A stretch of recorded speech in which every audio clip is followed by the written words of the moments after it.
Hello, everybody. Welcome back to the podcast. Wait, no, sorry, I didn't do the intro. Do you want? So I saw the face of disappointment. Do you want? Do you take the lead? Take the lead. Go on. Okay. We'll keep this in. It's over the pond with Fraser and John. Quack. There you go. Now continue. I'm sorry, I've let you all down. Hello, everybody. It's fine. Honestly, everyone should click off this episode. Yeah, I mean, to be fair, not many clicked on the last one. We didn't talk about anything YouTube related, and nobody cared. But we're talking about YouTube today. We're talking about. We're not mad. We're not even mad, guys. It's fine. It's fine. Just maybe like the video if you really care about us. But yeah, there's been like so much going on, and we were literally just like off camera. I mean, I was playing at Mario Kart, and we were chatting, and we almost got into podcast discussion, not recording.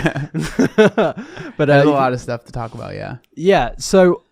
I want to talk about Eugeina Cooney today because we've both spoken about Eugeina in the past, and I've not spoken about Eugeina since like 2021, I think, maybe in 2022, but I've really not spoken about her in a long time. And you said you've got previous coverage of her, right? Yeah, it's been a couple years for me too, as well. Actually, now that I think about it. And I think with Eugeina, now, if you guys don't know, I feel like I can get more into the nitty gritty and details on here because I don't really care if this gets monetized or not. To be honest, we barely make anything because, but yeah, I wanted to get more into detail on this. So first I'll say, bit of a warning, of course, we're going to get into some sensitive topics. It's a Eugeina Cooney related podcast. We're going to speak about some other stuff too, but like mainly Eugeina. And of course, we're going to get into some heavy stuff. And I think with Eugeina, I think there's like, I say in my video that I just dropped that there's like cycles with her of she gets into the public consciousness randomly when she gets clipped up or she says something on live stream or she's wearing a certain piece of clothing which is quite revealing and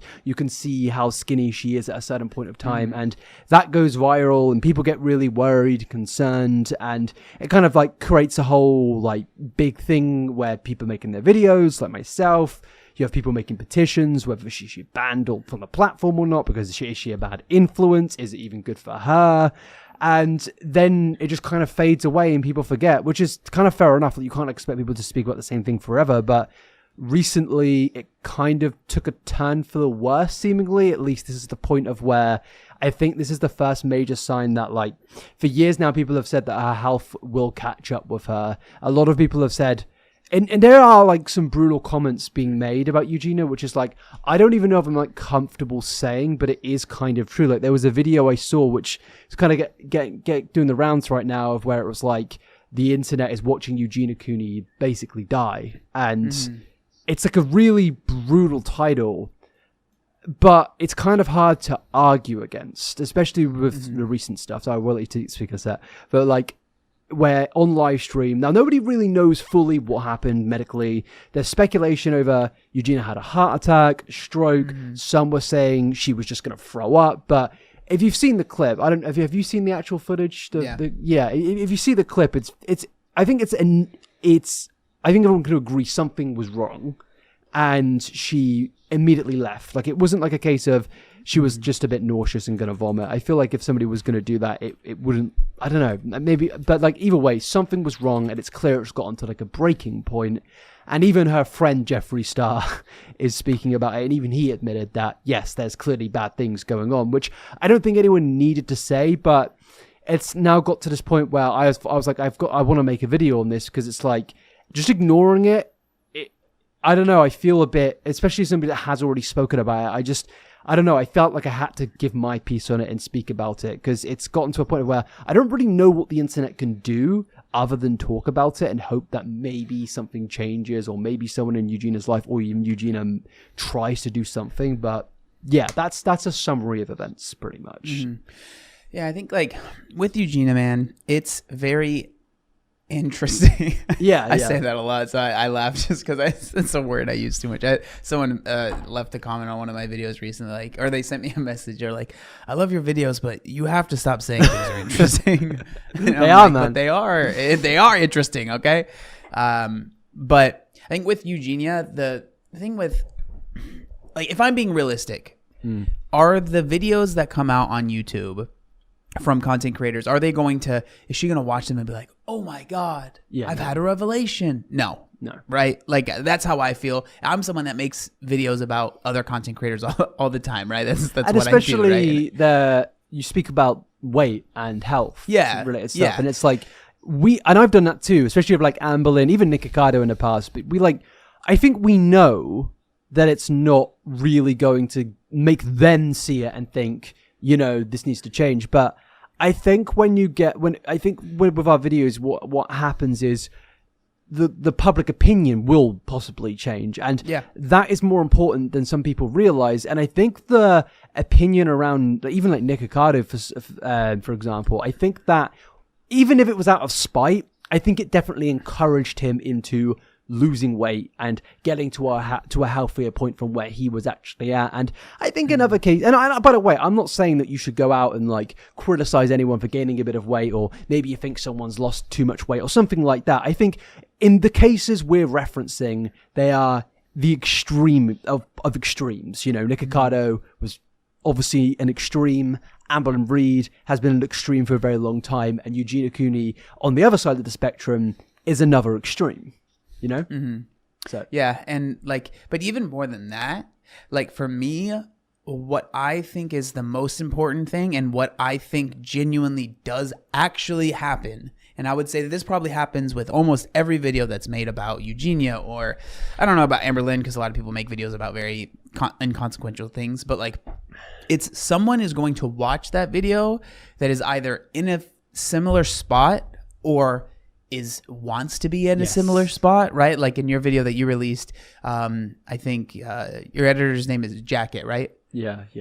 Yeah, I think they put in like a clip. I'm assuming they did it. I don't know if it was you, but a clip of like when we edit our videos, I edit 50% of it. Like I cut everything up, and Jacket does all the visual side. So I'll take the Okay. So there was a like a screenshot of a live stream of Eugenia that someone wrote, "I want to look like you," right? Yes. And so that, I think, is what ends up, like, those are people that do watch your videos, my videos, other commentary videos, and they might hear something that you say in a video, or just an idea that is shared in a video like this, and it helps them, right? Yeah. And that is why I think there can be value in talking about other people. I think that's a very like, that's like kind of stripping it and making it seem like, oh, you're just talking about other people in videos. But I think that these are ideas more than like, you use the person as a proxy to talk about a very serious subject, right? With Eugenia, it's obviously like being incredibly thin and, trying to do that on purpose. I don't know if you want to use the names for these things that people have, but like, and that can end up causing someone to no longer be alive, Yeah. And that's a problem, and it's something that should be talked about. Do I think that Eugenia will watch your video and think, oh, you know what? He's right. Because there's been a million videos about Eugenia. That's in my video. I was kind of like, at a point of time, it felt pointless to make videos about Eugenia. And I think there was also a lot of anger and animosity in the community surrounding Eugenia. And I was getting onto this off call earlier, of where I think when you make a video about Eugeina Cooney or someone in her situation, it's always going to create anger and discourse, and not exactly the most positive of discourse, or at least leading to a productive conversation, because naturally people are very sensitive about these types of conversations. And there definitely is a case of people provocateur, how do you say the word? Like they want to provoke people like Eugenia. They want to upset people. Provocateurs. That's it. There's people out there that want to use these situations to their advantage. Now, and the problem is like, when you make your videos, you can obviously make the argument that, well, I've done that too by making a video. It gets views, it's monetized and stuff like that. But I would argue this is my job, and I talk about these things, of course. And I'm also making the video, in my opinion, from a good place in my heart of, this actually means quite a lot to me. And I think the video itself was very different to a regular video, in the sense of, it wasn't very like funny or jokes or whatever you think I'm funny or not, but like, I wasn't trying to make jokes. I was going to say, are your videos usually... But, well, those videos about all those abusers, that's the most comedic thing possible. But, yeah, I think I tried to... You need to start adding laugh tracks to your when you're not talking about anything funny. James Charles is a child predator. Yeah! But, yeah, what I was trying to say is I think with this sort of topic, it means a lot to me because I've had my struggles of eating on the other side of the spectrum, and I hope people can take from it that obviously I'm trying to come at this from a good point of view, but as I said, it can lead to conversations which aren't even about Eugenia. It can lead to people getting upset. It can lead to people getting angry, and I get it because it is such a sensitive thing. And I don't think we know, like, I don't think we all know someone like Eugenia, but I think we know people that have suffered with eating disorders. And that's why I'm sure there's a lot of people watching this video right now who have suffered with some form of eating disorder. And we know how difficult these things are. And is this why I think I have a lot of empathy in a way for Eugenia? Because a lot of people will say that she's doing it deliberately. She's almost playing into it, where I don't think she is. I don't think Eugenia well, it's kind of weird. It's hard to explain because I don't think it's a case of she doesn't want to be there or wants to be there. It's her state of living that she's been in for over a decade now. And what else does she know? Yeah. Like, what else does she know? Yeah, right? exactly. And you see, like, people almost getting mad at her for... Well, there's I saw comments being like she deleted certain videos where she looks healthier, like a heavier weight, and they were criticizing her for that. But it's like, I mean, I get from her point of view why she did that, because she has been in this perpetual era of anorexia. She's sick. It's just crazy to see it. It's crazy to see it and how long it's been going on. Yeah. That's the crazy thing, right? Because in your video, if you guys haven't watched it, you should, right? It's lit. But in your video, it was so interesting seeing how she looked when the Shane Dawson stuff came out. Which just, it's so, like, side note, you said it, right? In the video, like, everyone had their Shane Dawson, like, era phase, and, like, 100%. Like, around that time, I was locked in, brother. I was in. I know, dude. Which it's so crazy. I know we've already kind of talked about that experience, but it's just so interesting to me that's where, like, you were obviously already doing your stuff there, but, like, that was obviously, it's just crazy. I gained like a good 20,000 subs from him. I'm sure. Yeah, it's just, and more than anything, it's like you gained, like, notoriety, right? And, like, you gained like some sort of, like, there's almost like some sort of status, right? Yeah, because like even like a month or so after that, Gabby Hanna reached out to me. I did an interview of her, and like back then I was like, not so much anymore am I doing this, but I was like in contact with a lot of creators. I had like big creators reach out to me asking for like advice behind the scenes on how to handle certain situations and what to do. And that definitely all does come down from the fact that, hey, it's the guy in the Shane Dawson video, you know, like he's a person who we can come and speak to about certain things and have, I don't know, a degree of empathy. I just think it's funny because you were probably in between like Pokemon battles answering these questions. Dude, I was still living with my mum. I was fucking living in like a council house still. When that video happened, I was sat in my little council house on the dinner table. I had like a janky ass webcam set up and everything. It was great. Mm-hmm. It's so good, man. Like, but yeah, like I remember that. I just remember that, like, being in that phase. But like seeing the images and the videos of her at that point, she's obviously still unbelievably thin then, but you she's can not see that she as had bad. Exactly, absolutely not as bad, and even like from the beginning of when she was making videos, she was still very thin. But like the video that you showed in your video, where it was like one of her first videos that she made, maybe it was her first video, she was definitely not as thin as she is now. But what's interesting is, like, even back then in 2013, it was controversy. It was people already, like, yeah. Like, this was a thing from day one. And now we look back on those videos almost in like this weird nostalgia of, look how healthy she is. Yeah, but back then, it's just like, that's how she got popular. Like, no offense to Eugenia, right? She seems nice, right? But her content, it's nothing like groundbreaking. The reason she got popular is because she was so thin, or at least that's part of it. I think that saying that's not the case would be like crazy. Like similar to, obviously I've never been nearly that popular, but like to be like, part of the reason I became like had a following was because I lost a significant amount of weight. Yeah. My videos were nothing special, but people were like, oh, I can relate to this because this person has lost a lot of weight. And so therefore, whatever, right? I don't have a problem with like admitting that or saying that. And I would say it's similar to her, but it's just crazy how long it's been going on. Yeah. And I don't know, man. It is definitely scary. And like, I understand, this is where I've always struggled with this. I've always understood where people are coming from, being like, we need to ban Eugenia from making content, because regardless, like, if she is able to continue to make content somewhere online, she will continue to do that and then profit off of the situation that she's in, whether that's YouTube, whether that's TikTok. I know that she does that a lot, which I wouldn't be surprised if she wasn't there for very much longer, because they've definitely been cracking down. They got rid of the skinny talk like hashtag, and they've banned a few people from that. So, but she definitely plays like, she plays the, oh, I don't ever really talk about my weight card pretty well, which, I mean, you know, I'm glad that she doesn't. It certainly could be worse if she was sitting here, you know, what I eat in a day or something, you know? Yeah. One gummy bear. Okay, cool.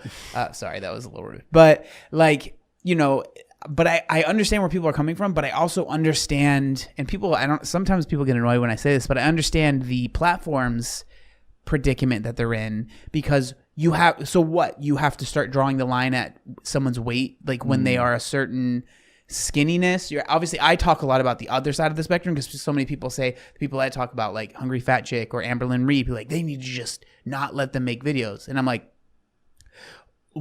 what do you expect them to do? Like, okay, you're not allowed to do mukbangs if you're over 350 pounds. I don't think that's it's a win.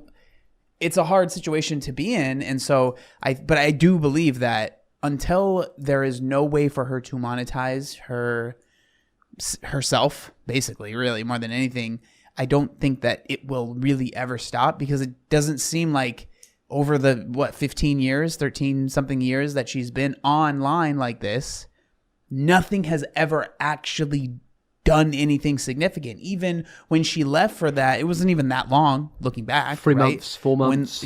When the Shane Dawson thing came out, and she looked so much better, man. It was so interesting in your video seeing her like that. And it's just so sad to see where she is now. And it's like, it really does feel like, man, if she would have just been able to stay off, off of the internet, she would maybe be in a better position now. It's bizarre, because a lot of people go into recovery clinics and they don't recover, or they don't get into a good progression of recovery. It doesn't work for them. But with Eugenia, visually, in a very short space of time, she was looking good, and not just looking good, but it was the first time where she was open about the fact that she had an eating disorder. She was open about the discussion surrounding it and the big debate going on around it and how it's impacted her, to the point of where she was open to going on a video about it, which was obviously going to get 20+ million views. Shane at that point of time was the biggest content creator on YouTube. He was absolutely everywhere, and it clearly showed that how well she was doing. But just, I think Shane, like, not to make this about Shane Dawson, but I think he had the moral responsibility to think, maybe this is too soon. Maybe I should wait a year at least to do this. And I understand the excitement about my friend who has been going through hell for a decade is recovering, and that's amazing, and I want to make a video about it. I get the excitement of the proposal of that, but I don't know if it's a good idea to take someone who's just beginning the stages of recovery and putting them in front of an audience of 35 million people. I know she already has an audience, but that's a regular audience she sees every single week. It's the same people. It's the same story every time. This is a wave of fucking people, dude. Like, trust me, I experienced that wave of people just on a minute scale. To have the documentary about you, but not just about you, directly about the thing at that point of time, people have been speculating around for 8 years. Her weight, her eating habits, everything to do with her. That was all of it. And I just think that it was a seriously bad idea to do that documentary, but also then considering a therapist opted to be a part of that. I think it's a bit of a disrespect to the profession of being a therapist. And I don't know what Kelly Morden, that's the name of the therapist, specializes in terms of her type of therapy, but I just feel like anyone in that profession would agree that you should not put someone who just started recovery on a documentary in front of 35 million people. And it's clear that since that documentary, it hasn't just been a like downfall. It has been a cataclysmic downfall of mass proportion of where this person was worse than they were before that documentary, and they got to that point quickly. That's what I find interesting, is they were looking pretty good in that documentary, and they somehow in the space of only a few months got worse than they were before that documentary. It's insane.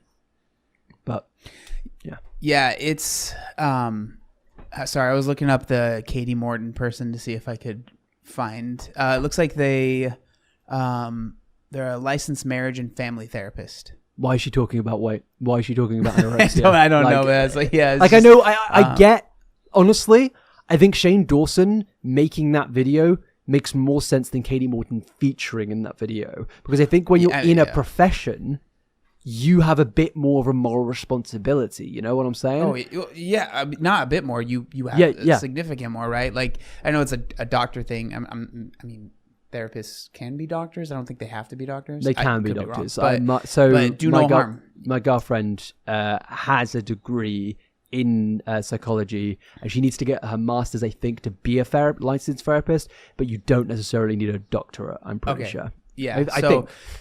But yeah, like with the doctor, at least medical doctors, I think, like, the do no harm. And I really do think that it definitely was maybe not the best look for her. I wouldn't be surprised. I'm sure she's probably talked about it in podcasts and stuff where she's retrospectively maybe looked at her. No, actually, this is what's interesting. There's been never any sort of like, I did a video about, never.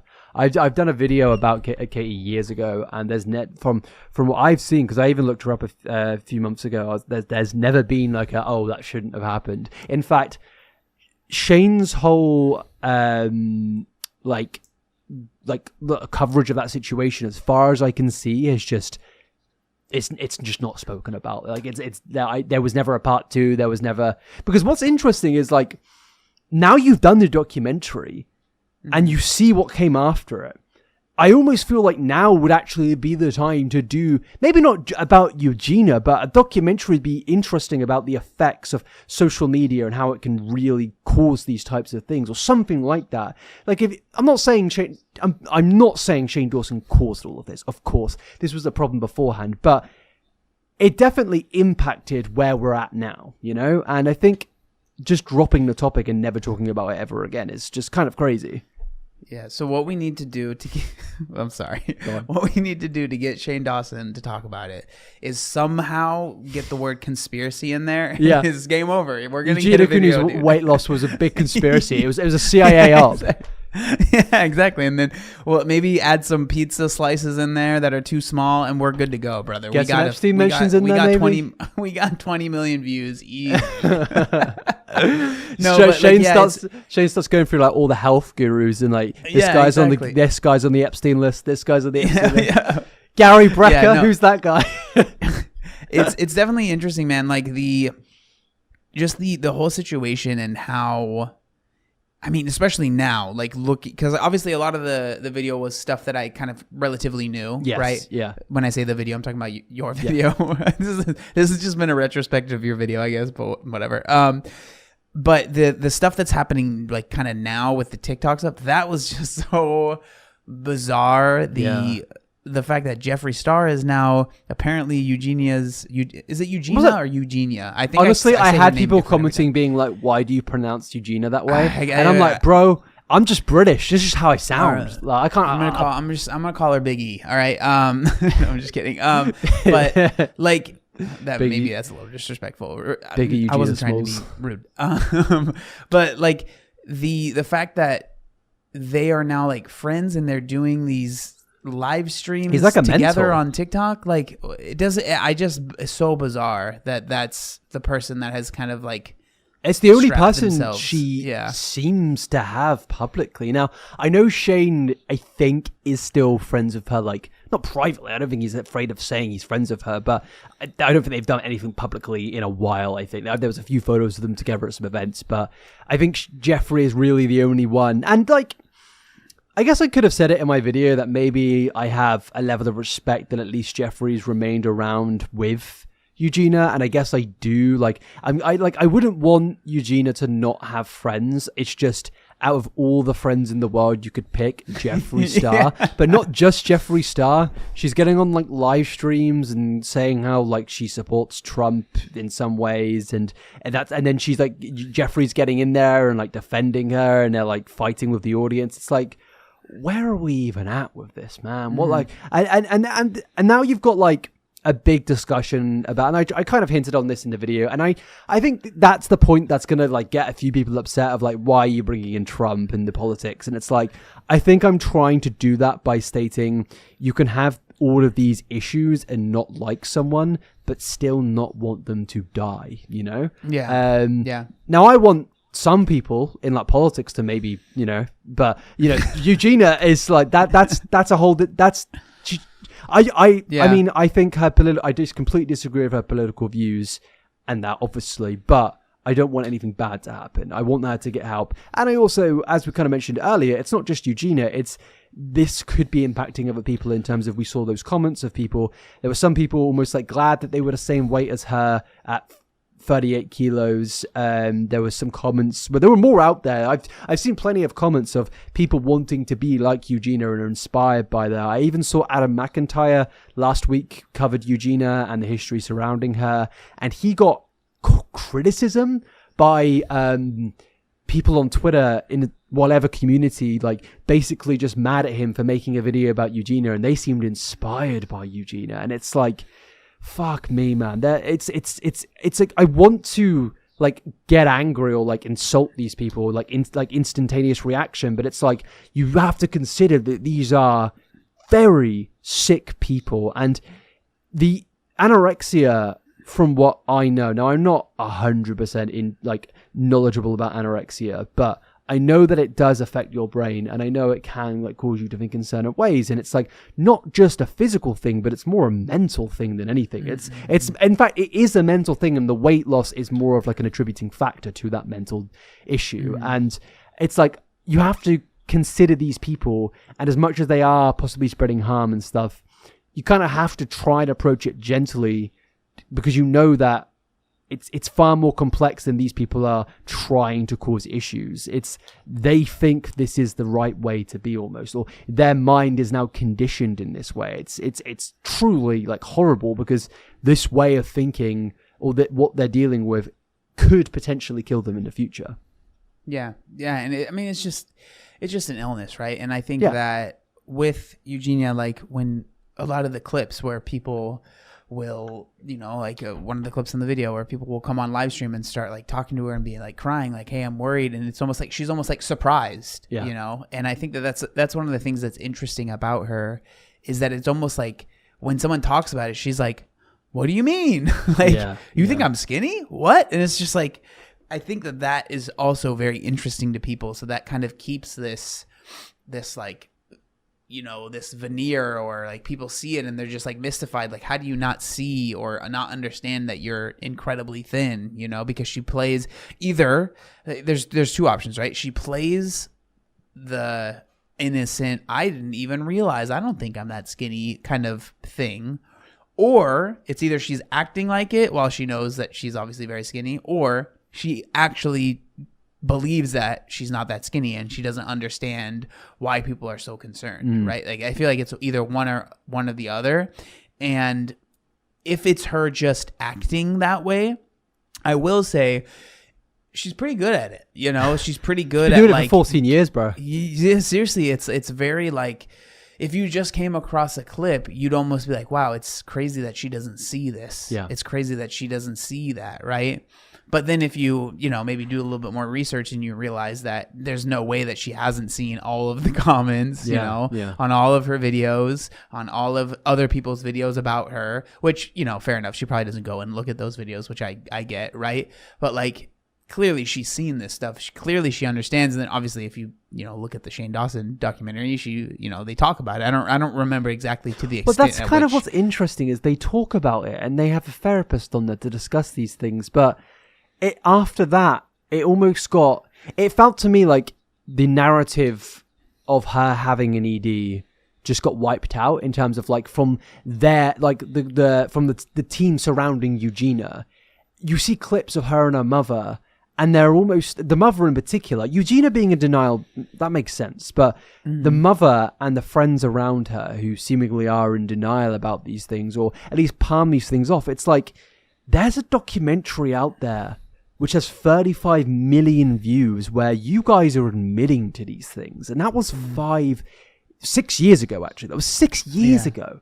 And it's like things have gotten worse. And it's like, you can't hide that documentary. You can't hide these admissions. And there's tweets from Eugeina herself, which I showed in my video, of like her saying that she knows that there's a problem and she's going to get help privately. Yeah.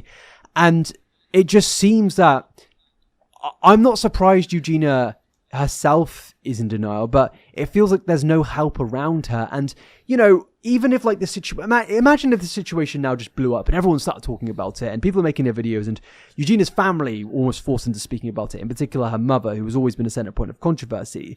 I imagine their response would be, you guys don't know anything about this sort of stuff. You don't know what's going on behind the scenes, like Jeffrey said in his response. Yeah. But it's like, well, if this was like a situation, right, where it's only been going on for 1 year or even 2 or 3, I'd get that response. I truly would. And I would probably not even make a video about it unless it was at like a true, like awful breaking point of like this person's in hospital or something. But, you know, that would be very different. But this has been going on for over a decade now. There's been a documentary where they address these things, and yet nothing has really happened. It's like, if you're doing things, what are you doing? Because to me, all I've seen is just evidence upon evidence of this whole thing being unbelievably mishandled, and this person's life being put at risk progressively further and further every single week. Yeah, it's been going on for an insane amount of time. Like truly, since like it almost feels like since YouTube has been around. Eugeina Cooney has been around. Like I was still in high school when it all like started. That's how long this is, and I wasn't even close to finishing high school when Eugeina, like this whole controversy started. And I think I would have been about 14, maybe 13. And now I'm almost 30. That's how long this has been going on for, bro.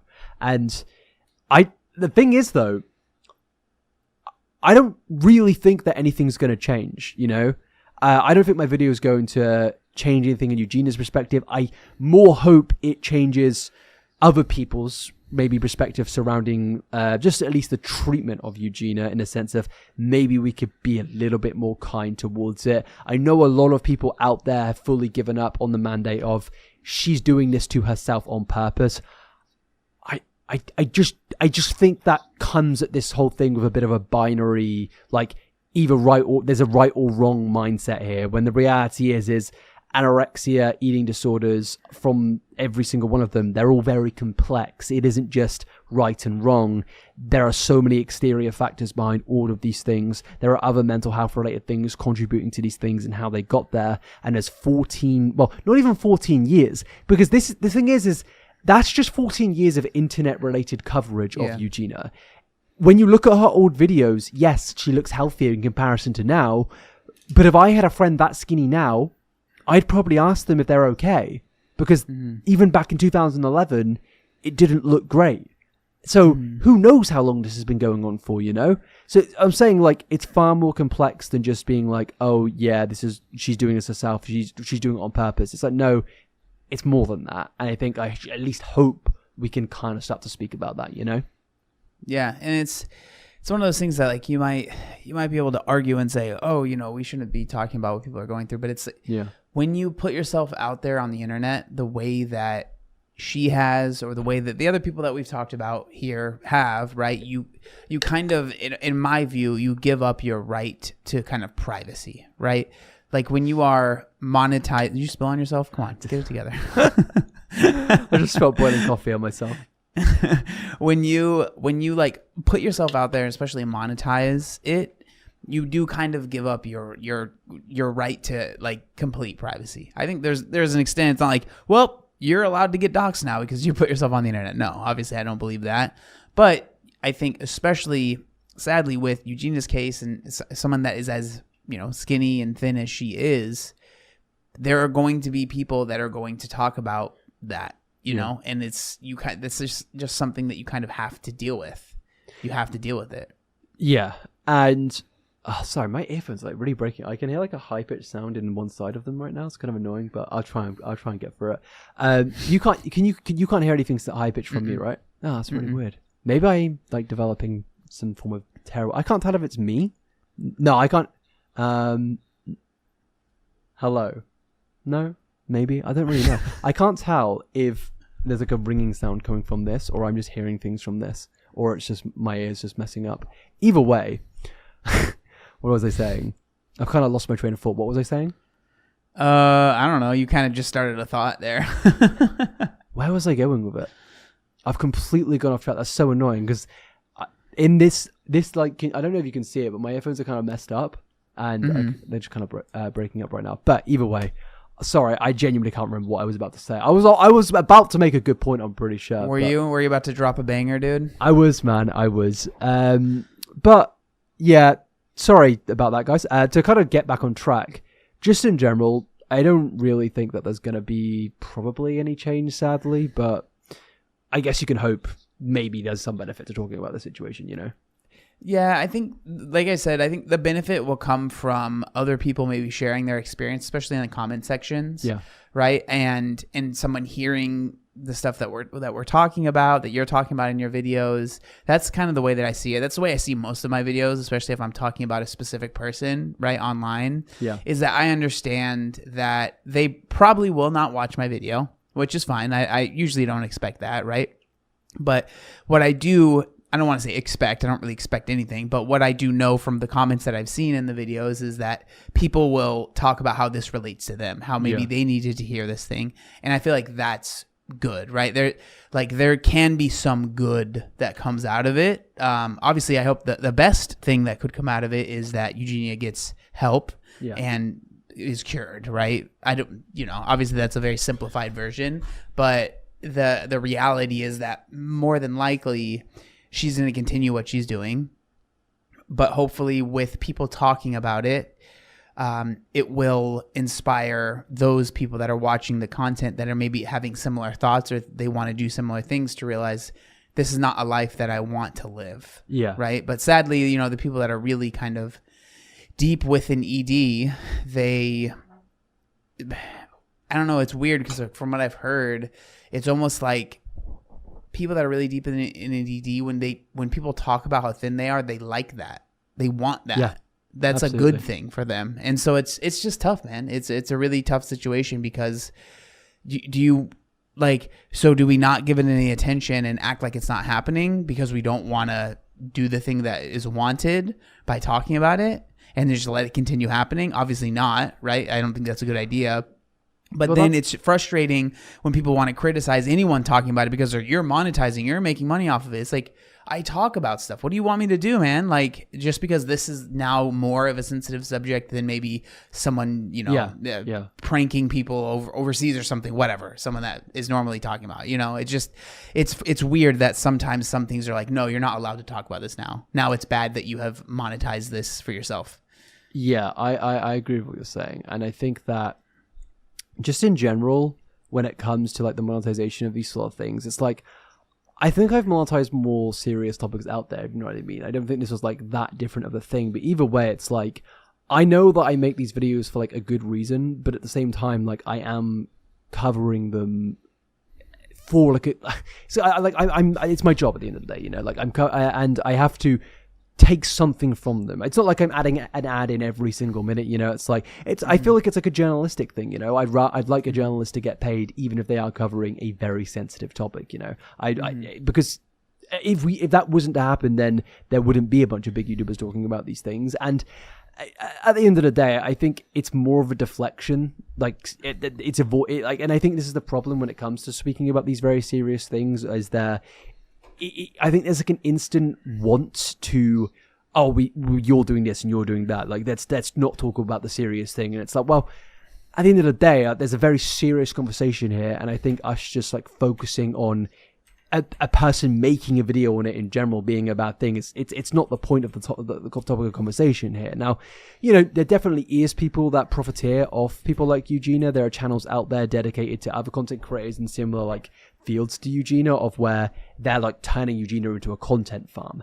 That's different. I think making a content farm out of like saying that you care about an eating disorder, that's very different. And even with like covering Anne Boleyn frequently, I think that's different as well, because with Anne Boleyn, there's so many things going on. With Eugenia, it's just this thing. You could argue there's the Trump stuff. Yeah, that's one thing. But overall, all of the conversation surrounding Eugenia is just about her weight, and that's it. And the serious stuff surrounding it. So yeah, I would agree getting upset with it if there was a video on it every single day from the same channel, but I honestly implore more people to speak about these things regardless of if they're monetized or not, Yeah, no, I mean, it's crazy, like, because I was just curious, so I went to her YouTube channel, and she hasn't uploaded in 7 months, right?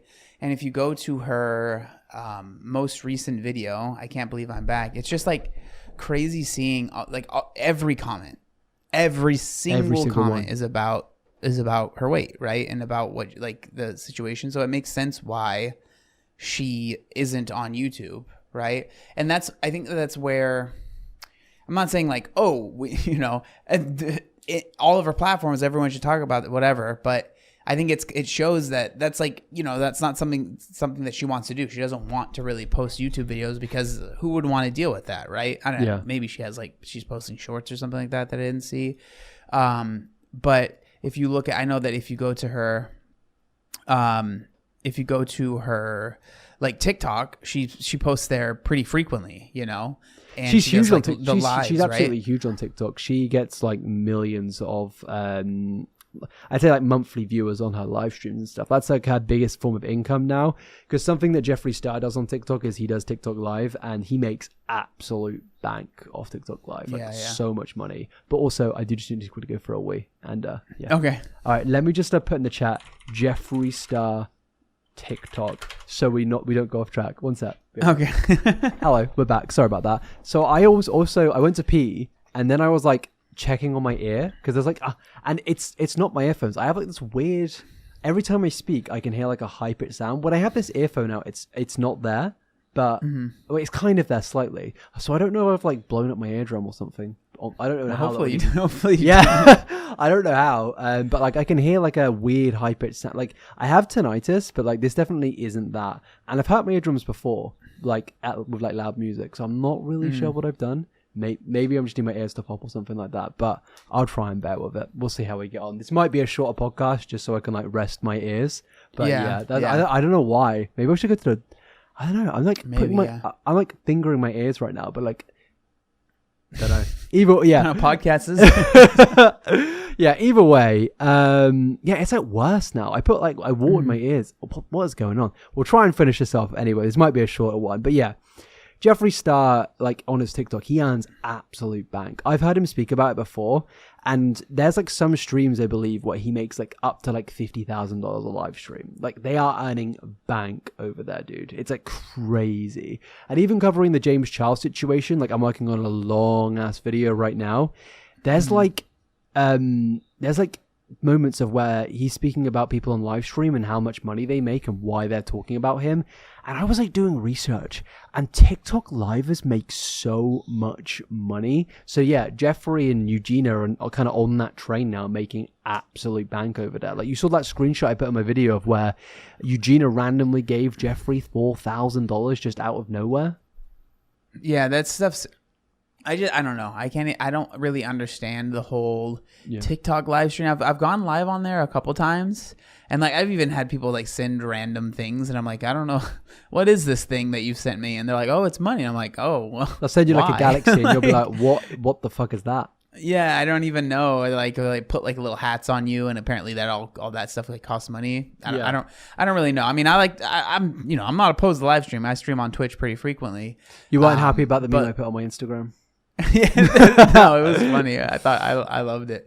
I didn't cry at all when I saw it, but yeah, I don't know. It's that whole thing, man. Just the whole like you said, I think it's good that I'm glad that Eugenia has a friend at least, right? Like I want to hope that she doesn't. I mean, do I wish it was someone other than Jeffree Star? Certainly. Do I think that that's the best person to have in your ear just in general? Not really. We saw everything that happened with him. I mean, him and literally every single person he's ever. Yeah, been I feel like close with. Jeffree Star has like been involved in basically every single controversy ever. Like, there's literally not a single thing that man is not involved in. He's just been there since. Like, he's been around since before Eugeina Cooney was big, man. Like, he was on MySpace involved in drama and stuff. Like he's been around, and he's obviously done like.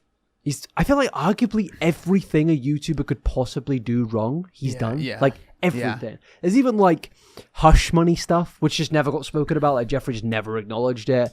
I remember when he was involved in controversy with Dramageddon, and like he made his that one was great. The video where he's like sitting on the cat. It's just so like, what, and he like randomly like he was like, we shouldn't talk about my drama, we should talk about BLM and like the like certain people who are murdered, and it's like, brother, what the fuck are you doing? And this is kind of like what I mean about like Eugenia choosing to be friends with Jeffree Star of all people. Like putting the thought process surrounding all the sensitive stuff aside, why?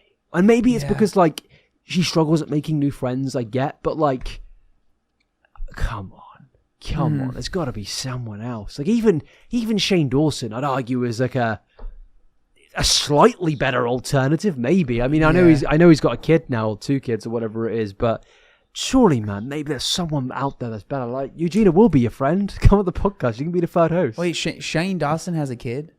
I think so, yeah. What? I did not know that. Interesting. Nah, they used a surrogate, I think. I don't know if they adopted or did surrogacy, but yeah, he's got a kid. It was a big development. I think he's got a kid. Either way, like I saw posts about it on Twitter. I haven't really been keeping up with Shane Dawson, although I am actually kind of working in the research phase on a Shane video, which is like my first one in years. I'm going back to like OG topics right now. Jeffree Star, Shane Dawson, Eugeina Cooney. These are things I haven't spoken about in a long time.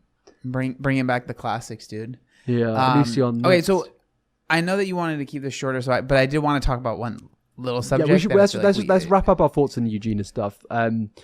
Overall, do you think there's gonna be like anything? Like, what do you think in general? Like, just to wrap your thoughts up, what do you think? I think that we'll just kind of be where it's always at. You know, like think people will talk about it. It'll get kind of more popular than it is right now. When I say popular, I mean like having other people talk about it, and then either something will happen where she will disappear for a little bit, or she just won't even talk about it, and then the people will stop talking about it, and then that's what will happen. That's kind of my thoughts of what will happen, if I'm being honest. I sadly have to agree, because I just can't really see this going in any other direction other than that, because that's the direction it's been going in for around 13 years. I'd like to hope that maybe there's some change that's going to happen, or maybe the community speaks about it. Like, I remember when Critical made his video about Nick years ago, that kind of started a spark. And I'm not saying I'm anywhere near Charlie's level, but if you're a content creator seeing this or watching this, I would implore you to make a video speaking about it. Like, I think it's more important for more people to speak about it than to not speak about it, you know? Because I saw a few comments being like, with Eugenia right now, almost like... It's like, it could sound horrible, but there were like comments being like, it feels like you're almost like people are treating it like you're like her TikTok lives, like you're in a zoo and you're watching like an animal. Like that's what people were saying. It's like people are going to her TikToks to comment like nasty things, or maybe to be worried, but it's like people are going there to see how skinny Eugenia is now, and that's fucking insane. But it's the reality, and she's making money off that, but it's like maybe that's also another reason why she can't get away with it. And I guess that kind of comes into why people want her banned. But like, again, I don't agree with the banning. I think it would do far more harm than good for Eugenia personally. But overall, I hope there's change. Maybe there will be, but I think we've said that a lot of times at this point. I don't know if there will be. I can say my piece and leave it there, and hopefully we don't see any bad headlines in the future like we've seen in the last couple of weeks. But yeah, basically, that's my final thoughts on this, I think. But what were you moving into talking about? So it's a little bit of a lighter subject. Yeah.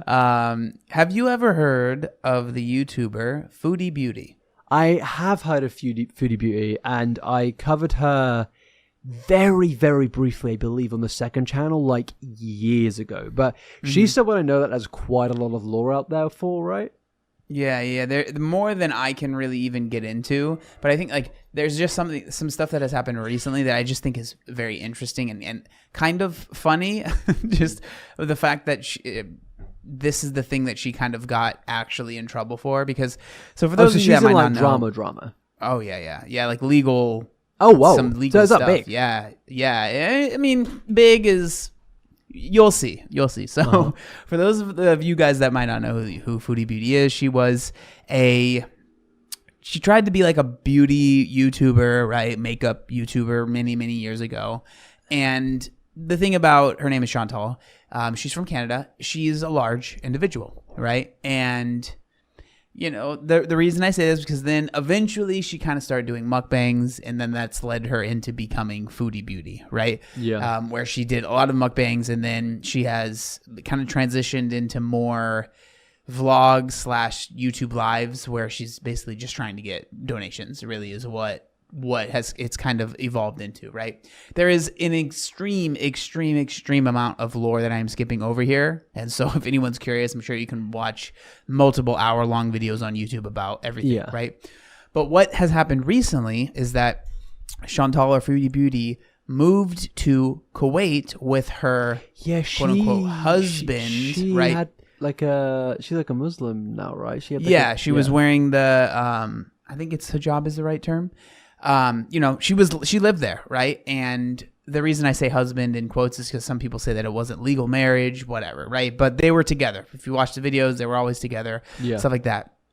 They were living there. She, you know, when she first got there, she's like, "Oh my God, it's amazing here. It's so much better than Canada. It's so quiet and blah yada yada, all this stuff, right?"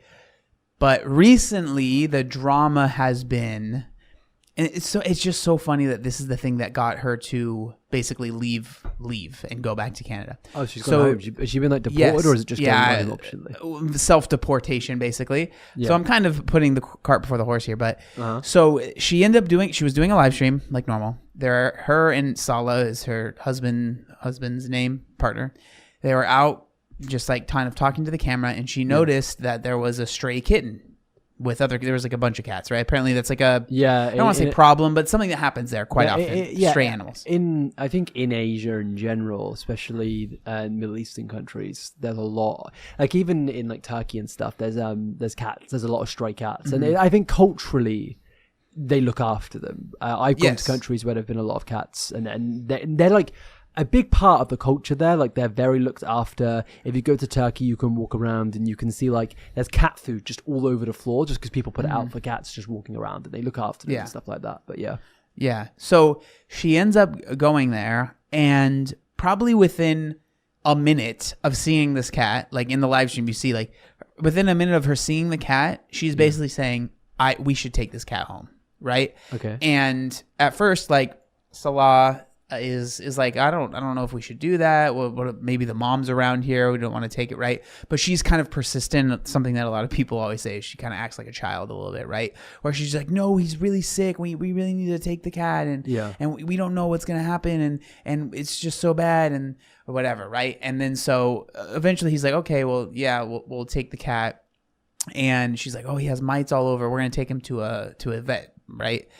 And so they end up going into the car with the cat. They grab the cat. But then once they get in the car, the chat is saying, like, Kasala has the phone. And he's reading the chat. And they're like, don't take the cat. Like, leave the cat there. And so he's reading it. And he's kind of getting, I think, kind of confused.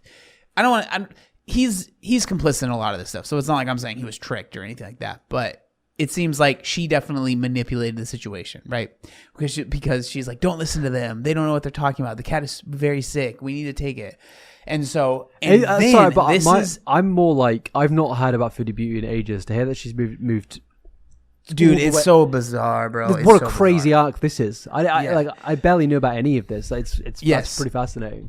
But what is important about this is before she takes the cat from this like outdoor area right into her car, someone donates $50 Okay. super chat, right? Saying for cat food to help the cat. And then she's like, do you guys think you could help us? If I take the cat, would you be able to help? And then the chat's saying, yeah, of course we can help, blah, blah, blah, right? And then people are like, oh, you should start a GoFundMe for the cat. And she says, oh, well, you could just use my PayPal, you know? Yeah. And you're not going to get on. Did she like steal cat funds? So that's not where it goes, really. Okay, that's good. So because it wasn't like that much money from what I understand. It was like a few $100s, right? Which isn't nothing, but it's not like thousands of dollars, right?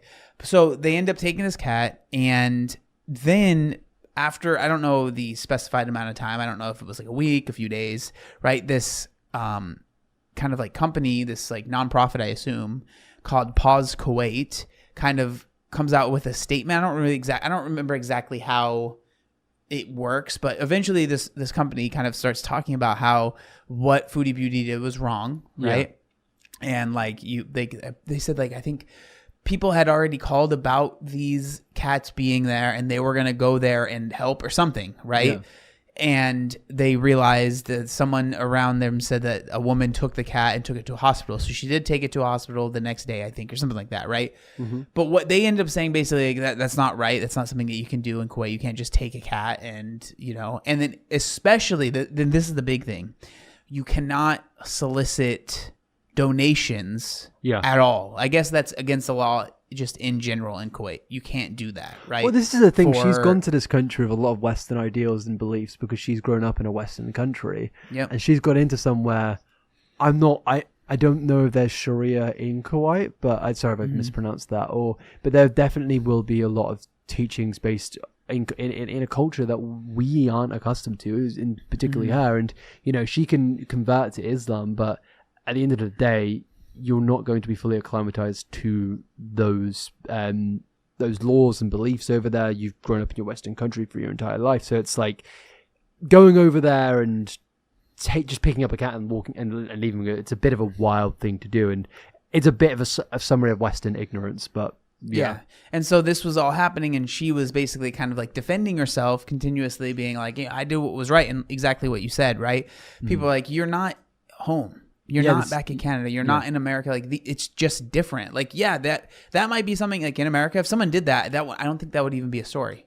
That would be like completely, especially because here we don't have as many stray cats. It's not like really a thing that, you know, if you see a stray cat and you want to take it home, especially, I mean, if it's around its mom, that's still definitely something that maybe you shouldn't do. But like, it's just different, right? It's different. But she continuously is like defending herself.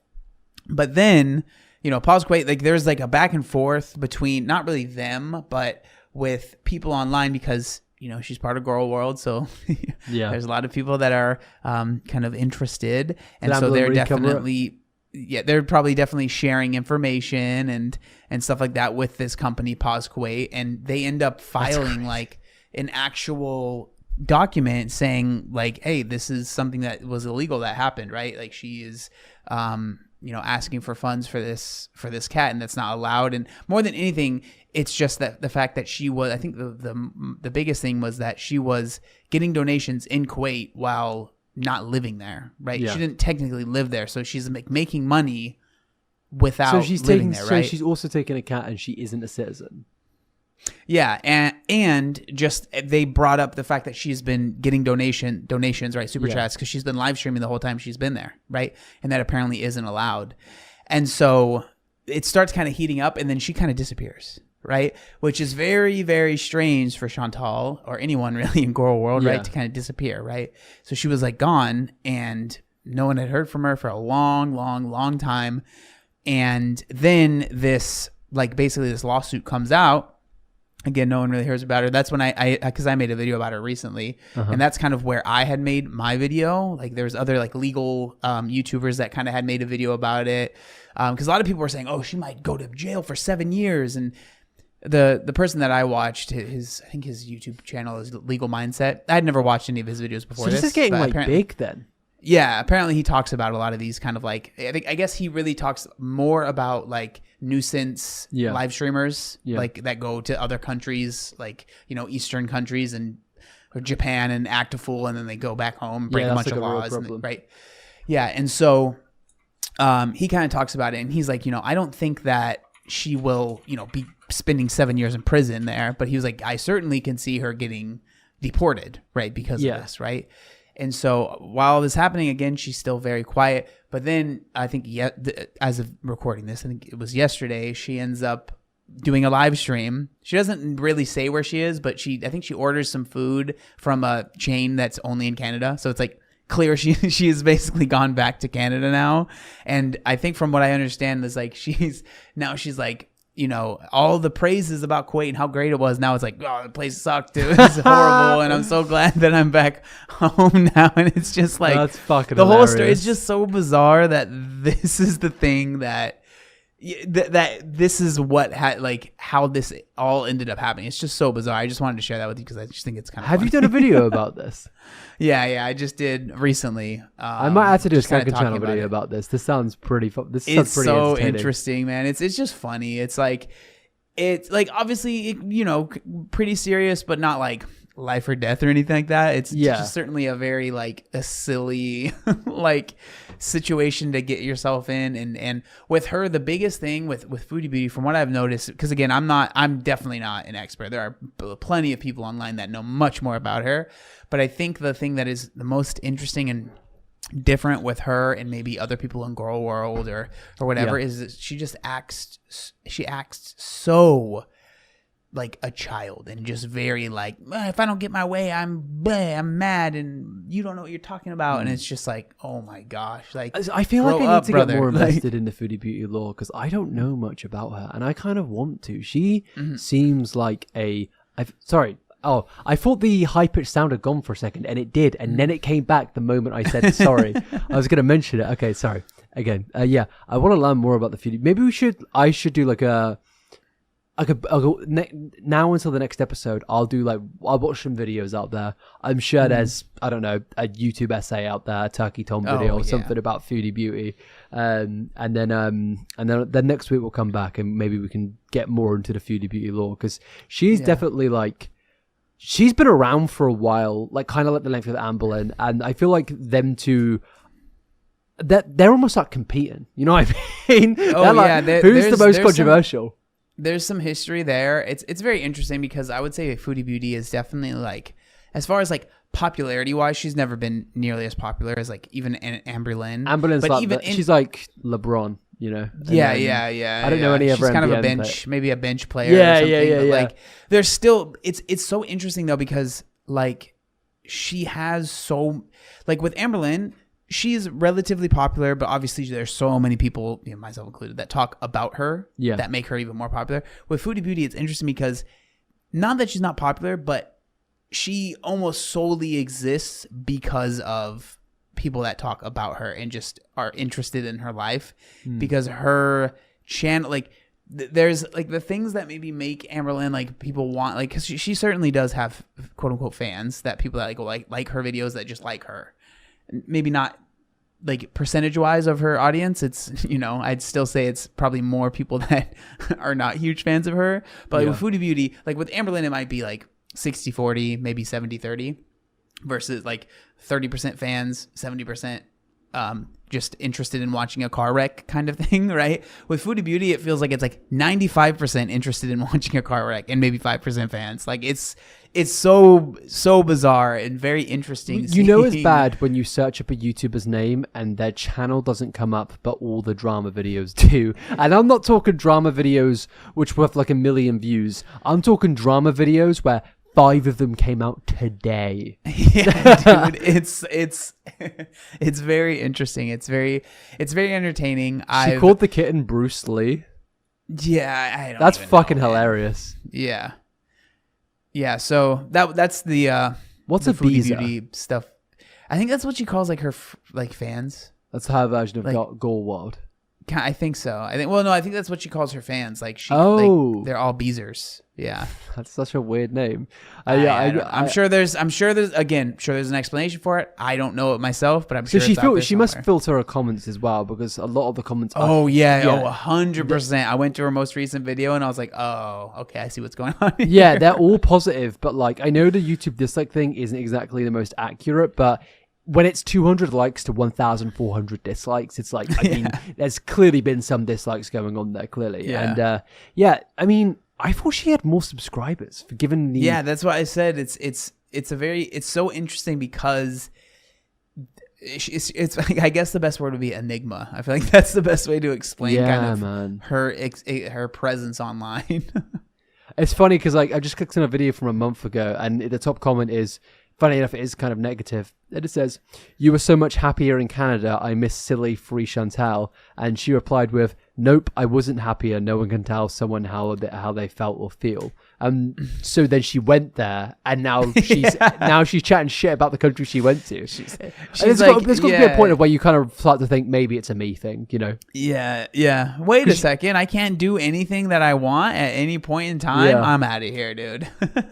Man, it's so crazy though, because like I knew that she had converted because I just I think you may have done a video on it, and I think I may have watched it, and I was like, oh, that's so random. But to see like this arc from, like, if you hadn't heard about, if you watched a Foodie Beauty video like 2 years ago and saw where she is now, it's such a it's such an arc, man. But then again, she's still doing the exact same thing. Like every single video is just, I ate a ridiculous amount of food. Yeah. Taco Bell Tuesday, Simple Biryani, My Way, and Mukbang, Burger King Spicy Chicken. I just don't get mukbangs. I just feel like, do you not feel sick after a while? The only type of mukbang I get is, have you ever watched Beard Meets Food?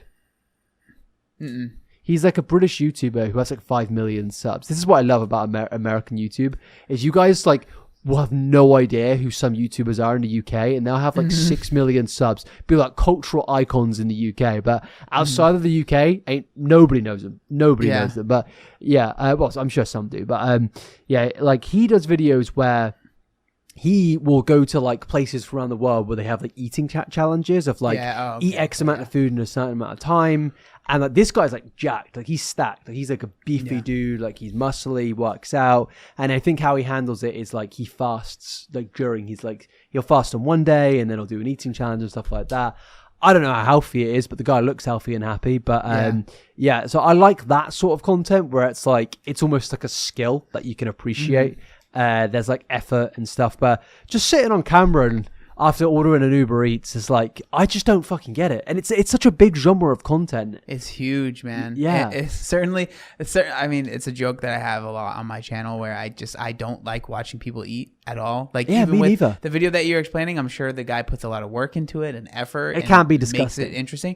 I just don't want to watch it. Like, I've never really been super interested in that. And so, fair play to them. But yeah, it's funny that you bring up the, he fasts and stuff, because again, that's just like, almost every person, right, in Girl World, right, Amberlynn, Hungry Fat Chick, Foodie Beauty, they almost all have done like the mukbang thing. Maybe not Amberlynn as much, right? But they've done the mukbang thing, and they're trying to lose weight, but they still want to do the mukbang thing because, again, that's it's big for their channel. A lot of times, like, that will be where the views are for them, and so they always try and like rationalize doing these things, and then they always they're like, I'm just gonna not eat really for like the day before I do the mukbang, or the day I do the mukbang, that'll be the only time I eat, and I won't eat the next whatever, and it never works. It just never works. It doesn't. Right? Fasting, it's like it very much is a thing that can have its benefits for sure. There are things there that you can see why someone would fast in terms of like reducing inflammation and stuff like that, but there's also a lot of things to fasting where I feel like you need to understand nutrition. You need to kind of speak to a doctor about it possibly before you do these sort of things. You need to like learn how to like top up your electrolytes, potassium and stuff like that. Like, there's a lot to fasting. Whereas these people will just eat a fuckload of food and they just won't eat. And they'll just drink water and think, why am I getting a headache? Why is this happening? Why is that happening? It's also like, and then they start to question, like, I feel like when you're at a certain insane weight as well, fasting probably isn't going to work. Whereas if you're like a stacked dude into nutrition, you're going to the gym every day and you are basing your content around eating challenges, it can't make more sense then, in my opinion. Yeah. You know? Maybe some it people can't don't make like. sense. I think that maybe people should avoid that, and just in any way, in my opinion, right? If health truly is, I know the you're main not. I know goal. you're not a fan of fasting. Yeah. I mean, have you ever done a fast? I mean, I've done never anything super long. I basically did intermittent fasting for a while, but it wasn't like, I didn't really think of it like that. I just a lot of times wouldn't eat breakfast, especially when I was in 2016 when I did my physique show, because for me, it was low calories. I think the lowest I got was 2,100 calories, but this was while I was lifting basically 6 days a week and doing cardio 6 days a week, 45 minutes to an hour, especially towards the end of when I was getting ready for the show. And so I wouldn't eat lunch, and I would only eat I wouldn't eat breakfast, and I would eat a smallish lunch and then a really big dinner. That's how I did that. I don't think it was very healthy, but it definitely worked for me. But the issue I have with fasting, I know this is kind of boring, but the issue I have with fasting, especially if someone is trying to lose a significant amount of weight while doing it, while it can work, lose shitloads of muscle. That can certainly be true, especially if you're not, eating enough protein, and especially if you're not lifting at all, which a lot of times people that are fasting a lot of times they're kind of not doing that. But again, that might just be anecdotal. But a big reason is that it a lot of times it can really reinforce some unhealthy habits when it comes to your relationship with food. And that term's kind of cringe to some people, but because if you're just constantly, because a lot of times people will fast and they'll be like, I can eat whatever I want. So they almost won't change what they were eating before. Yeah, they'll fast for, they'll do, I think intermittent fasting is it's the hilarious example of it, of where people just won't eat in the morning and past 8 p.m.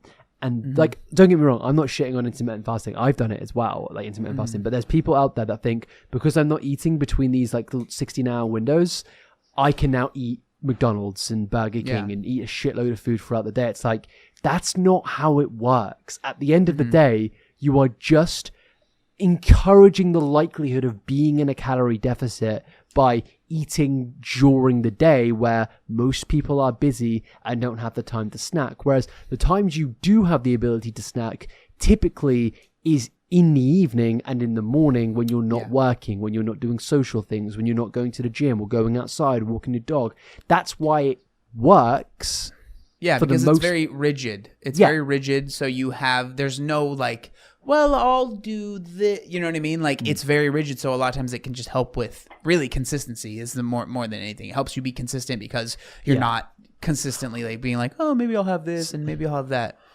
I think with fasting, I don't have that much of an issue with it for the most part, but I have an issue with the people that fast, because there are they're annoying. it's I think people who fast think that they're doing nothing but good for their body, right? But they don't have any understanding about the concept of fasting, what it does to your body, the certain systems that it puts your body into, going into ketosis, autophagy, or how you pronounce it, autophagy. Oh my god, dude! Yeah, autophagy and stuff like that. These are things that people love to throw around. And now, how do you pronounce it? I call it autophagy. I almost said a slur. I'm bisexual. You have to keep the autophagy. Autophagy. Now, autophagy is a really funny thing. It's funny because I pronounced it like a slur. I'm just gonna say auto thingy. Oh my god, that is interesting. Dude, okay, so sorry, that's I so promise funny, I didn't say that deliberately to I don't think anyone will think that, but I just wanted to say, correct, the people that fast can be so unbelievably insufferable, and I have a personal vendetta against them because I've had people come to me and be like, so with autophagy, basically what that is your body is eating parts of your other body, whatever, right? That's what happens when you lose weight. That's but the thing is, but the thing that annoys me about it is people say, I need to fast for 72 hours to get into this process of my body eating its own cells. You go into that process when you go to sleep. Yeah.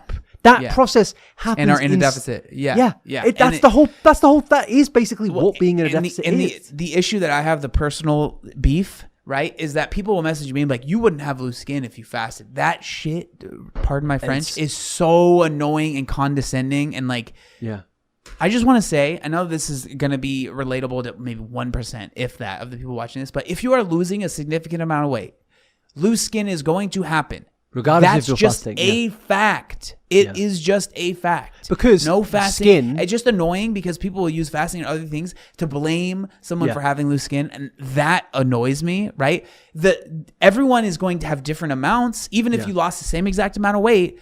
Your genetics, there's so many factors that go into why someone has loose skin. It is not just you didn't fast, or it's not just like another one I heard a lot. Oh, you lost the weight too fast. No, that's not how it works.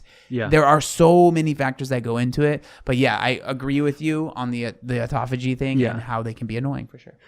Or the other thing we called it. But yeah, no, I completely get what you're saying. And also it's interesting because people, as I said, people think it's like this magical thing that you go into and it causes you to not have loose skin, and I don't get it, because this is what frustrates me. People don't know anything about nutrition. They don't know how the body works. They hear calorie deficit maybe, and that makes sense, and that's a very easy and simple thing to understand. But you have so many TikTokers now and so many people claiming to be like body hackers and nutritionists, but they don't fucking know anything about nutrition. They don't know how the body works. They haven't read a book about how the body works. They haven't listened and read actual scientific theses about the body and stuff. And they think these things are all like magic potions. And it's like, your skin is not body fuel. Your skin is a complete separate thing. It's not fat, it's skin, and it's stretched out. Yes, ketosis can be a great and beneficial thing, but even that frustrates me. I think I might be in ketosis right now because I haven't really been eating many carbs, right? But I think what frustrates me about keto is I think keto can be a really good thing, and there's a lot of proven evidence and studies out there that it does reduce inflammation, and people with diabetes can use it to fight against the effects of diabetes. But you then get people going into keto being like, I can eat anything because it's a fat burning diet, and it's like, that's not what it means. It's so much of the diets that are, sorry to cut you off, but it's just like, I just want to say this, that so many of the diets that I am not a huge fan of, they start at a good place. Yes. Usually they'll start, like you said, right, with keto. I think keto, where it started from was to actually help people with epilepsy. Epilepsy and diabetes, yeah.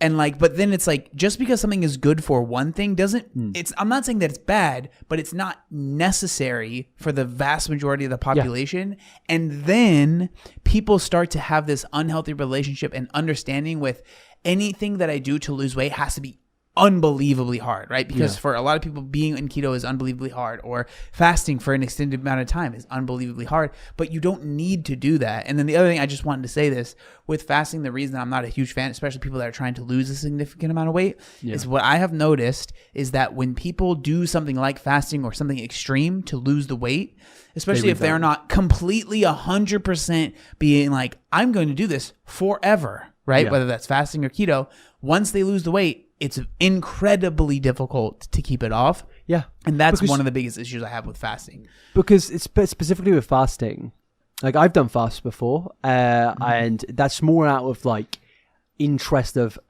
how would it affect me. Like I wasn't really caring about the weight loss, but it's more like I want to see like, is there any benefits to this? Like I am very into like reading about nutrition. Like I almost like feel like if I was ever, I think I mentioned it on a podcast before, if I was ever to do like a master's, it would be in to do with like the topic of nutrition and the body, because it really interests me, not just for a weight loss thing, but or like a fucking body hacking. I hate that term, body hacking or stuff shit like that. Biohacking, that's it. I hate those terms. But like the body is a really interesting thing. And I think things like ketosis are very, very interesting, and sugar and carbohydrates and how they affect the body. But it's like, I just get really annoyed when people act like it's like a cheat code. And the thing is ketosis is actually very beneficial to people who are trying to lose weight for reasons like you don't want to like spike. Being in keto means that you're not going to spike your insulin and blood sugar every day. Therefore, you're not going to be having hunger strikes at every single part of the day. And that's the whole point of the diet for the people trying to lose weight. But people then take that and will actually overeat because they're like, oh, I can eat anything because my fat source is now fat is now the primary source of energy that my body is burning. And they will eat shitloads of food and be like, why am I not losing weight? But also then, when they're doing keto, they'll eat a load of very unhealthy foods in terms of like nutritional value in foods. They'll go eat loads of salty, like processed things. And don't get me wrong, I like salty processed things. Dude, but it's literally, I was just about to say, it's literally my favorite type of food is salty same. processed food. Yeah, bro, I fucking love that shit. But like, I love it so much. You'll see somebody eating a block of saturated fats, like just a block of butter. They'll be eating cheese every minute of the day, and they'll be like, why am I feeling terribly? And then they'll feel terrible because they'll blame the keto, which is kind of a part of it. They went into keto, and they'll feel really shit. They'll go through keto flu, and they'll feel terribly. And so then they'll go back to their previous diet, and then they're like, ooh, sugar's in my system for the first time in a week. Oh, I love this. This is great. And then they'll overeat and feel terrible because their body's like, oh, I really missed this thing that I didn't get for a week. And it's like and you see so many people promoting the diet being like, it's this amazing thing where you can eat what you want. But it's like, right now I'm like in a big health kick. Like I've been losing weight and like getting my body down to where I want it to be. And I've been eating like very low carb deliberately in terms of I don't want to spike my blood sugar. I don't want to have hunger spikes. And also I have a big sugar addiction. So for me, it's a good way to cater to that sort of thing. I'm not doing it for any extreme reasons, but also I'm eating very, very nutritionally. Like I'm very focused on my whole foods, getting the right vitamins in, making sure that like the right things are going into my body. But not everyone has the time of the day to do that. Nobody is like professionally unemployed like we are, you know? Yeah. And it's like, so let's just finish up here. It's like, you can go down that route, but it's like, it takes a lot of knowledge. It takes a lot of studying. And I think that's not what's being sold, because at the end of the day, not everyone can also do that because it's a very boring diet. It's a very boring way to live. The food isn't like amazing, and it can limit certain lifestyles. It can limit going out and stuff, and it can just cause you to rebound. And I think if someone came to me and they've never lost weight before, they're overweight or obese, and they're saying to me, how do I lose weight? And if I said to them, go on to keto, intermittent fast, I think I'd be doing them a disservice. I think there's plenty of other things you can suggest before you even start to go into these topics of biohacking or ketosis or something, because at the end of the day, the majority of people doing keto don't understand it. They can benefit from it. You can benefit from anything and not understand it. But going out and acting like it's this cheat code, when the reality is all you are doing is getting is an advanced way of not being hungry. It's like you're taking I see keto as, it's almost like you're doing the food version of Ozempic. You're because ketosis, I can't remember the name of the hunger hormone, but it limits the same hunger hormone that Ozempic limits. And I think that is the main benefit. It's not like burning fat as an energy source isn't burning more calories as burning carbohydrates as an energy source. It just makes you less hungry, and that's it. Run over. Yeah, and even more for me, I think what it helps people, especially people that usually like the people that have had like these crazy transformations on keto, right? Those things exist, right? I'm not going to sit here and say they don't, but what keto does for the most part, right, for the average American at least, or average Western person, is it's going to stop you from eating a lot of the processed foods. Why? Because a lot of those super processed and highly palatable foods are going to have a good amount of carbs and sugar in them, right? Yeah. And so the people that usually, a lot of times that do very well in them, their diet was almost exclusively or very heavily those foods. And so now what they are doing is taking all of that away from their diet, and it helps them, get in a deficit. Whether maybe it helps them feel more satiated while doing that, that's great. But it gets the inflammation down as well, because you're finally taking all of these horrible products out of your system. And for the most part, you're putting some whole foods in there. You're being forced to put in good meat into your body. Maybe you're eating a steak. There's a lot of sorry. Good meat. Shut the fuck up. Shut the fuck up. We've already had one thing here. Let's not get into that. Jesus Christ. You're putting good meat into your body. Very big and lovely good meat. Like steaks, I was just saying. Yeah. Steak's great, man. But yeah, some dogs. Yeah. Well, this is what I find fucking hilarious about keto is again, you can do it. Like I've done this sort of style, but it's annoying to me because it's like I don't tell people. I was saying to say someone I'm doing keto. I say I'm eating nutritional whole foods and I'm not putting processed shit into my body for now. I will go back to it. I'm going back to Japan in November. I cannot fucking wait to eat utter shit. But right now, I think I think with a lot of people that jump onto keto for the first time, their body almost is like taking a sigh of relief in terms of like on the American diet, because it's like they've been drinking Coca-Cola all the time. They've been like they've been full fat Coke and all that sort of full sugar Coke today and all that sort of stuff. And it's like you can do that without going on to these extreme ketogenic diets. You can just, I don't know, put a sweet potato in your diet, you know, get a bit of fiber in there. The average American's consumption of fiber is insane. I feel like you probably eat a lot of fiber. I've seen your meals on Instagram, but you know, I think the average American eats less than 10 grams of fiber a day. Yeah. You know, and I think rather than saying to someone that wants to lose weight, even if you like keto, that's fine, but just say maybe just take some processed shit out of your diet. Maybe like try and not even completely cut it out, because that can also be a bad thing. Just get a bit of balance. Have, you know, your processed food, but also have some good whole foods in there of nutritional value, vitamins and that sort of good shit, you know? Yeah. And that being said, we want to thank our sponsor for this episode, Fiber One, and Good Meat, for their fantastic Fiber One bars. What do you get your fiber in? I'm not too bothered to, as in like if people are bored at this point, because we gave them a good hour of a real topic. What do you think of, like, I don't know about in America right now, but when you go into like stores right now, everything says high protein, and it is I fucking hate it so much, because there's no laws to say what classes. What is high protein? I know, dude. You can get a chocolate bar with 3 grams of protein in, and it'll say high protein. And I genuinely think that the higher sugar, more unhealthy versions probably have more protein in than the protein version. It's fucking crazy. Yeah, no, it's funny, man. Like, it's just a marketing thing. People saw that, okay, this can make money. My favorite is like, I think there's like some protein cereal at the store, and cereal. I think it has like 6 grams of protein. Oh, there's no protein. There's protein. I saw an advertisement. It wasn't like a protein shake. It was protein juice, and it was like watermelon juice with 20 grams of protein in it. And I was like, bro, I don't care what level of protein that is, if it's whey protein or what. I am not putting that shit in my body. Just fucking eat some chicken, man. Like, honestly, I feel that you're getting more nutritional value from KFC than putting protein watermelon juice in your body.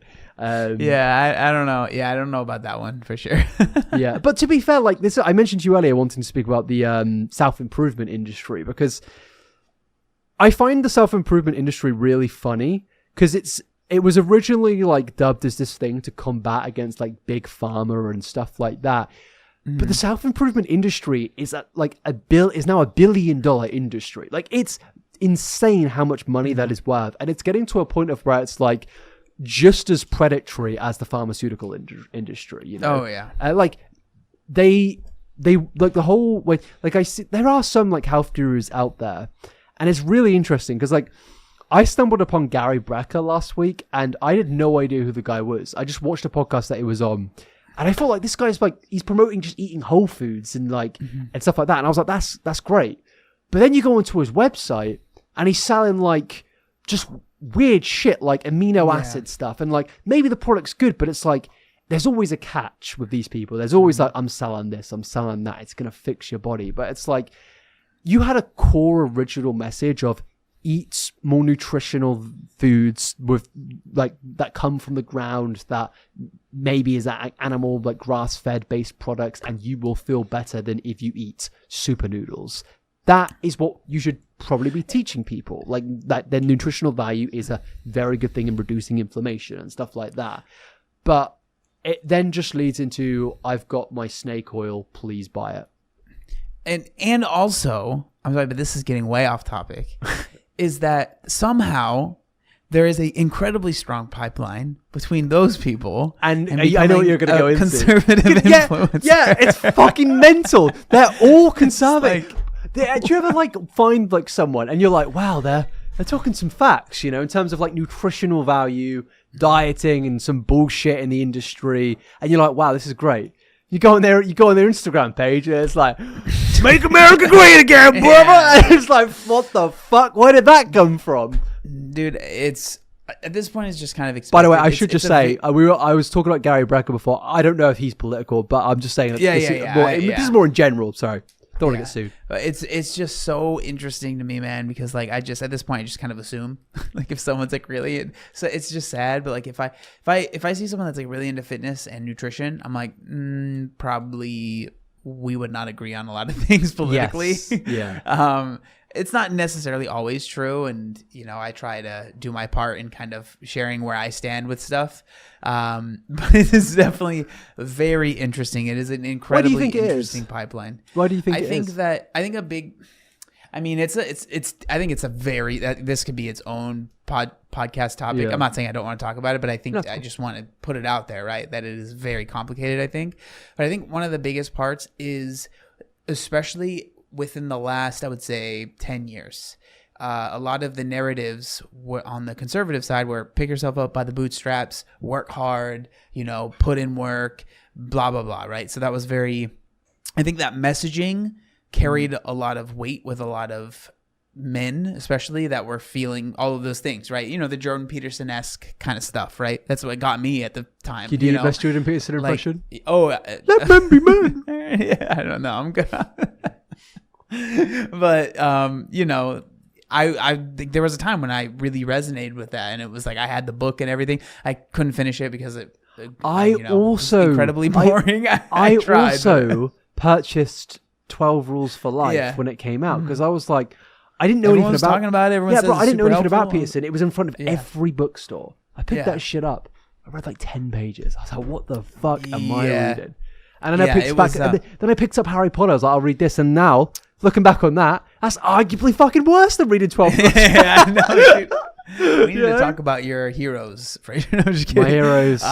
Jake, no. Never meet them. So I think that messaging resonated with a lot of men at the time that were feeling those certain things. And then I think there was a lot of messaging on the left, if you want to call it that. It was like very like, you should love your body, and love, and like not, you shouldn't ever, almost felt like you shouldn't ever like work hard and stuff like that. And I feel like or which I agree, but it's like, you should be allowed to have like time off of work. And like, what you're saying though is true. I have seen not maybe nowadays, because I think it's kind of changing, but like when you see annoying as fuck think pieces of going to the gym and trying to lose weight is like a sign of like cultural fat phobia ingrained into society, or white supremacy. And that's probably a big reason to why so many people in that industry are conservative, because when you're being told that you're a white supremacist for trying to lose weight, it just pushes you further. It does. It pushes you into a direct. I'm not saying I was there, but I'm saying it can.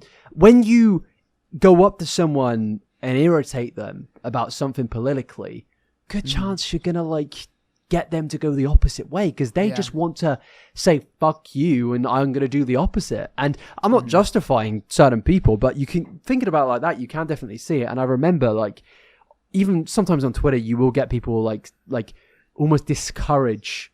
Like I saw like an Instagram post earlier, and I commented on it, and I'll try and pull up the comment, because basically it was talking about celebrities promoting self-improvement and body optimization, and like it was surrounding the idea of like surgery. And I think and there's been like almost like a misconstrued what self-improvement is, and I commented saying, I don't think there's anything wrong with self-improvement in terms of physically, mentally, and spiritually improving yourself by healthy, natural means. Working out, going outside more, being more social, that's all perfectly fine. But sadly, I think these celebrities and influencers have now taken the self-improvement idea and turned it into a capitalistic venture designed to profiteer off people's insecurities via plastic surgery, selling snake oil products, and fitness gurus. And I said it's sad because self-improvement is genuinely, at its core idea, a good thing, but it's now become another business. And because of things like that business now existing, it almost feels like there's a lot of people out there that reject the whole idea of self-improving yourself. And it's like,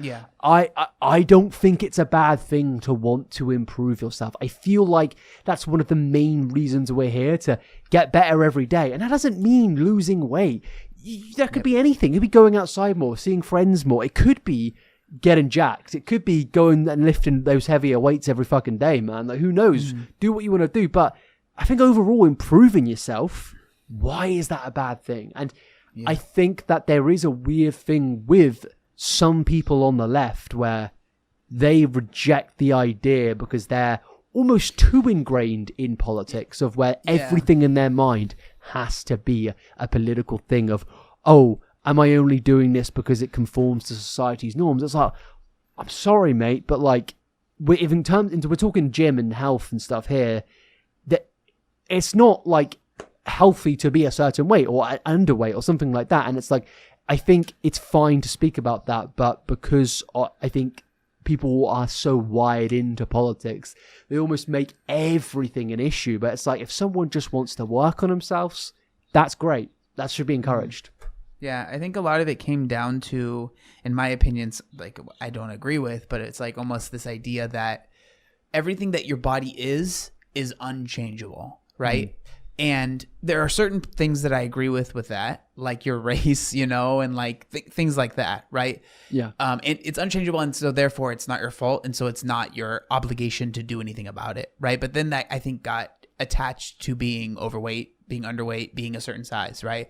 And then the same idea is there's nothing you can do about it, so you shouldn't have to change anything, and the world should cater and make sure everyone feels as included, yada, yada, yada, right? Yeah. And so then I think that birthed the idea that anyone that is doing anything to change themselves is doing so out of this, like, a lot of times I think a lot of people felt it came from a self-hatred.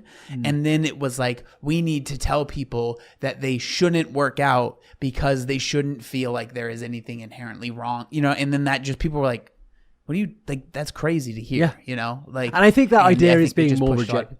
I think that is being Yeah. more rejected nowadays. I think because I think people just kind of woke up and realized it's crazy, and now you are seeing more left-wing people in terms of like they're in the gym, they're doing things. You see TikTok creators who work out in the gym, and there is like a growing culture of people like encouraging more and more people to go to the gym, because even when I was a kid, and I think when you were a kid, it used to be like going to the gym as like a kind of like a frat bro thing. Like only the big guys go to the gym, and then you can't go if you're like fat or something. Like, and I remember going to the gym when I was like really overweight and like feeling a bit out of place, and that's natural. That's probably never not gonna be there, unfortunately, because you're gonna see all these people around you and they're like fucking stacks and stuff. But like. I think it's more about trying to make people more comfortable, and I think having more caring people, I don't know how to say it, more left-wing people in the gym is very much a good thing, and kind of changing gym culture in general, because as you said, there has been a weird kind of conservatism thing surrounding nutritional gurus and gym people and stuff like that. Yeah, and so I think that's obviously why I think so many of them seem to also be fitness people, you know. It's just like I don't know, it's just such an interesting thing. All of the self-help people almost always are conservative, and I feel like there's also another level to that, because I feel like someone that is more like left-leaning a lot of times is going to think that instead of just talking about how the person needs to solve everything for themselves, there should be a deeper conversation about the system that person lives in should help everyone, right? And so I think that it makes sense why more left-leaning people are like, yeah, maybe you should work on yourself, but I'm not going to search and spend my entire life in doing, the only thing I do is to improve how much money I'm making.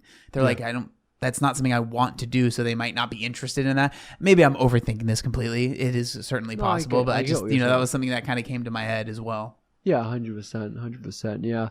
And it's like a shame, because like when you discover like these health gurus, you kind of want them to be good, because it's good for people to have someone to look up to and give good messages to, because there is a lot of stuff people don't know about nutrition and science and the body and the mind and stuff. And it's like, a lot of people's only accessible information is influencers, YouTubers, TikTokers and stuff, and doctors that come onto YouTube.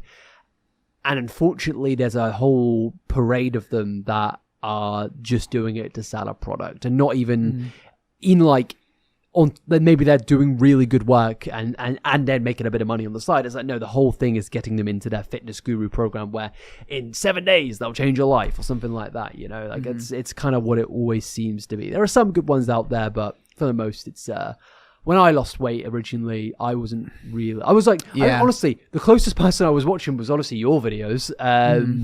But I wasn't watching someone be like, you need to do this every day and do this and do that. It was more like I was just trying to find non-insane people. Yeah. Because I was trying to find, I was looking on my phone. There's this guy, I think maybe it's Colin. There's this guy that I follow that I recently started following because he's like a gym bro, but he talks a lot about like kind of leftist, Colin _ coaches. And I it was so cool because he's like in the gym, tatted dude.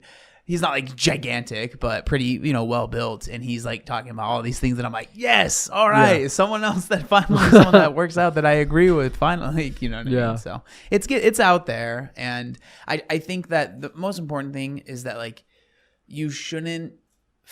no one should ever feel bad about wanting to improve their situation. Yeah. You shouldn't feel bad about that. And I think at some point when it was like the peak of whatever health at every size, all that stuff. A lot of people what a nightmare of an era that was, man. Yeah, it would people started to feel almost bad about wanting to improve themselves, and that's and posting your weight loss progress was controversial. There was times where people were going crazy about that shit. I remember when Adele first lost weight, and like the reactions to that were fucking insane, man. And like maybe I can get being like a fat, or is that like I don't know the correct term to use, a larger person, and seeing a large celebrity lose the weight and that no longer really being who they are. That I get why that could be saddening and disappointing. I do. I do get that. But it doesn't give you the right to believe. Yeah, you can't blame them. You can't be mad at them for losing the weight. It's silly. It's really fucking dumb. But I think we've covered all bases on. Well, to be fair, we could do a whole episode about this sort of thing, and maybe we will in the future. Well, I think next week we might talk about food and beauty, but who knows what happens between now and then. And I think it's been a really good podcast. It's gone on way longer than I thought. The high pitched sound in my ear is kind of going. Maybe I don't know what happened. It's still kind of there, but it's not. Just go to sleep. You'll be all right. Yeah, I think I'll wake up and it's pretty much gone. But there was like a point of where when it first happened, it was like that's scary. It was like whenever I say, it wasn't like constantly there. It was when I say something, it like a high pitched sound happens. So I don't. But when I take my earphone out, I can't hear it. So that's good. I don't know, but yeah. Anyway. We'll wrap it up there. Thank you very much for coming along. If you're not subscribed, please do so. And we are here potentially every Friday. We made it. We did a consistent upload schedule, to be fair. This is coming out on Friday, so big claps in the comment section to us. Anything you want to say before we go? I love you guys. Bye-bye.